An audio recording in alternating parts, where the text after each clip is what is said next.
Huquq-tartibot idoralari tomonidan Toshkent shahri va Toshkent viloyatida kuchli ta'sir qiluvchi dori vositalari savdosi bilan shug'ullangan jinoiy guruh faoliyatiga chek qo'yildi. Xususan, Toshkent shahrining Yangihayot tumanida o'tkazilgan tezkor tadbir davomida 2 nafar shaxs ushlanib, ularning yonidan 500 dona kuchli ta'sir qiluvchi dori vositalari ashyoviy dalil sifatida olindi. Ma'lum bo'lishicha, ular dorilarni tarqatish bilan shug'ullanishgan. Keyinroq ularga aloqador bo'lgan yana bir tarqatuvchi ham qo'lga olinib, uning yonidan esa 500 dona kuchli ta'sir qiluvchi dorilar topilgan. Shundan so'ng ushbu dorilarning manbasini aniqlash maqsadida tezkor tadbir davom ettirildi. Natijada Toshkent viloyatining Ohangaron shahrida 3 nafar shaxs qo'lga olinib, ularning yashash manzili ko'zdan kechirilganda narkolaboratoriya tashkil etilganligi ma'lum bo'ldi va 9 kilogramm pregabalin, 500 gramm tropikamid, 600 dona pregabalin kuchli ta'sir qiluvchi dori vositalari hamda qadoqlashda foydalaniladigan anjomlar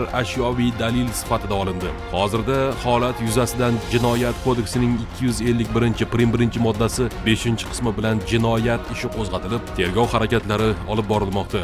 Bilaman, u nechta odam zaharlanishini, biz ularga nechta odamga iste'mol qilishiga sharoit yaratib berayotganimizni chin dildan afsusdaman. Kimga zarar yetkazgan bo'lsam, kimdir oilasiga, farzandiga zarar yetkazgan bo'lsam, biz yomon ish qildik. To'g'ri ish qilmadik yoki to'g'ri yo'lni tanlamadik. Hurmatli fuqarolar, kundalik hayotda shu kabi qonun buzilish holatlariga duch kelsangiz, Davlat xavfsizlik xizmatining 15-20 qisqa raqamiga qo'ng'iroq qilib xabar bering. Shaxsingizning sir saqlanishi kafolatlanadi.